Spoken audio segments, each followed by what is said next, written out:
Hello and welcome to Cardiology 101. This is Dr. Shiraz and I hope you all are doing fine. So this lecture is continuity of the previous lecture, which was STEMI. Well, if you haven't watched the previous video, you should definitely check that out. And if you're new to this channel, I have a complete playlist for ECG. You should definitely watch that too. This video is very important because if you learn all these variants of ST segment elevation MI, you would never misdiagnose STEMI again. So now in this lecture, we will understand that how the ECG of STEMI evolves with time. So, as the people say, the life is not all bed of roses and unicorns.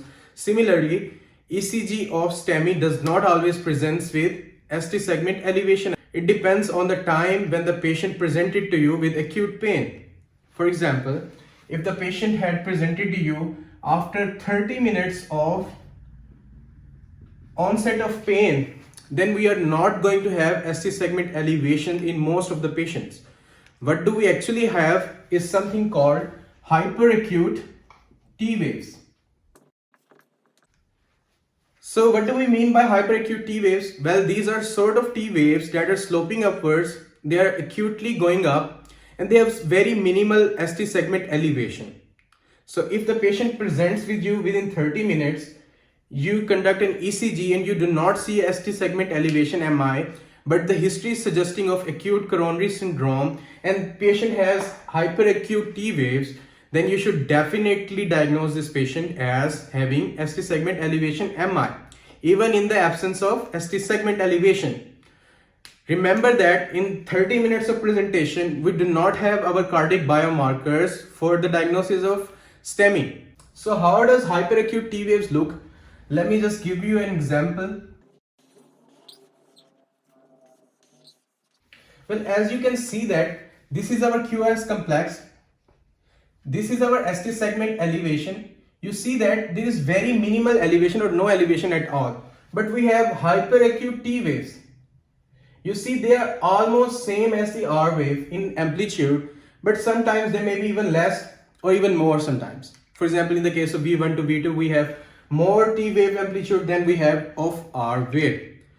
So you might ask me, Dr. Strauss, how will we differentiate between the tall tented waves of hyperkalemia and that of hyperacute T waves of STEMI? Well, STEMI is confined to specific leads. For example, if there is a MI of anterior wall, then we will have the ST segment elevations in the anterior wall. Similarly, hyperacute T waves are gonna be in that territory. But hyperkalemia, which produces tall tented T waves, are generalized.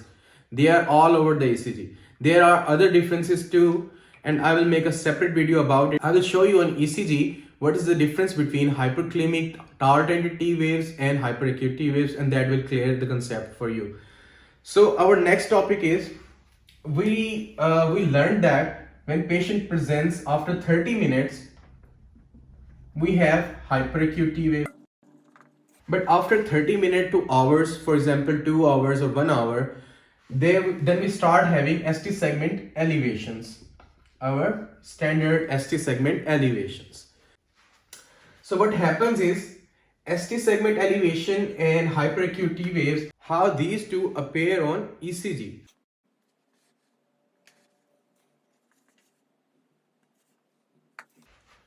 What happens is this segment between T wave and R wave, it starts going up. So after hours, we start having this picture. You see that R wave has started to decline and our ST segment has gone upwards, right? So hyperacute T waves, then we have our ST segment elevation MI. Right about the same time, what we have is our Q wave start deepening. Okay, our Q wave start deepening in comparison to R wave. So that these are our pathological Q waves. So what is definition of pathological Q wave? Well, there is a whole literature about pathological Q waves, but in this channel we make it easier for everybody to understand. I want you all to remember that whenever the amplitude of Q wave is greater than the 1/3 amplitude of R wave, it is significant and it is pathological. Okay, and it refers to ischemia. Now, you might not see Q waves in all the patients of STEMI. It depends on the size of infarct. The bigger the size of infarct, the deeper we will have our Q waves. For now, if you do not have an R wave and you want to know what are pathological Q waves in the absence of R wave, I want you to remember any Q wave that is one small block deep and at least one small block in width. Okay, that is easy, I think. So one small block downward deflection and one small block in the horizontal direction. So if you see that kind of Q wave, that might be pathological. Okay, that would be easy, I think.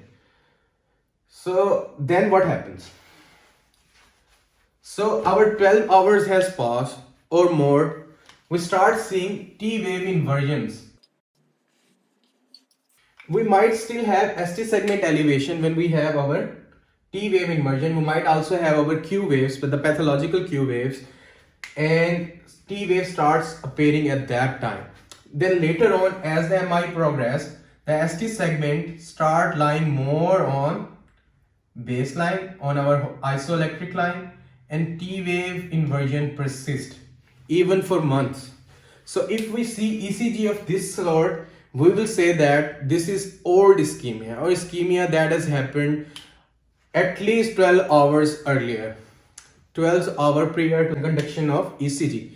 T wave inversion might still present before 12 hours, but they actually persist for even for months sometimes. Okay, so we have our hyperacute T waves, we have our Q waves that are pathological, then we have our T wave inversions.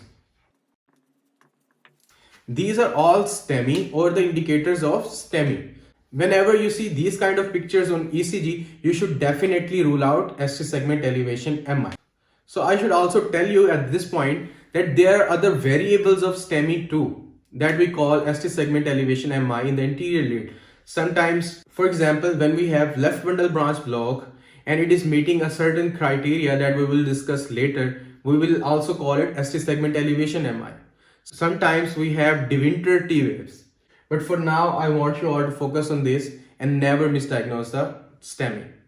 So let's just go to our multimedia and I will show you ECGs of each these patterns and each these evolution of ST segment elevation MI with time. So here we have a ECG of hyperacute T waves. So as we discussed before, this is the first presentation of ST segment elevation MI.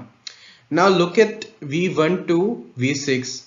You will see that this one is also V1. Okay, so you will see that just after this S wave ends, ST segments upslopes and this is our T wave. This is broad based, but it is not notched. It's not notched. I will show you the ECG of hyperkalemia and tall tented T waves, then we will see the difference there.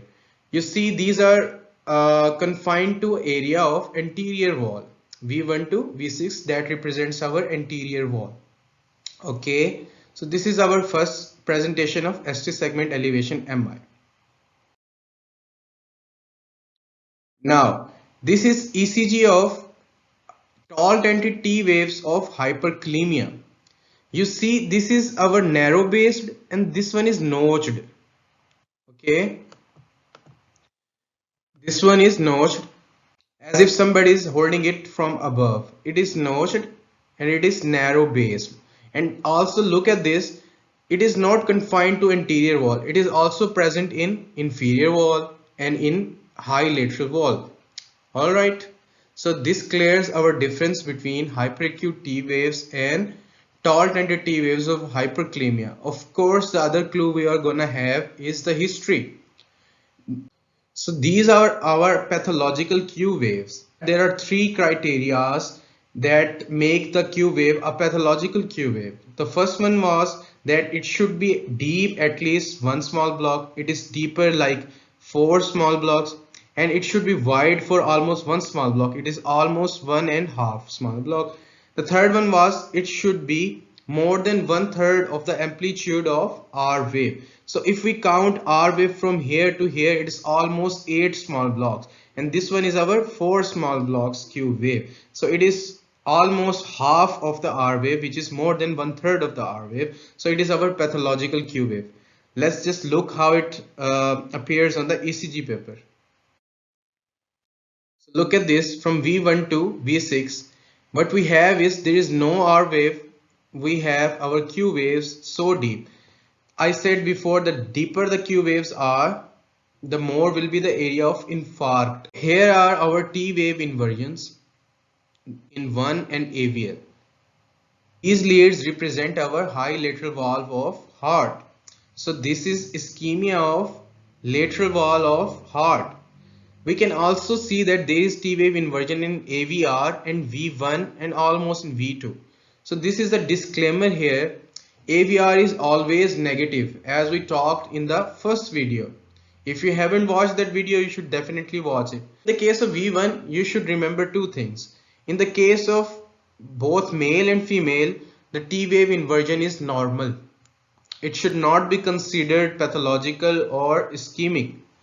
And in the case of V2, it is common for women to have T wave inversion in V2. Men do not have T wave inversion in lead V2. So these are our normal variants. You shouldn't call them ischemic T waves.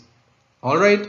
So in this case, our area of lateral wall is affected. So we are having our T wave inversion in these two areas. The rest of the ECG is normal.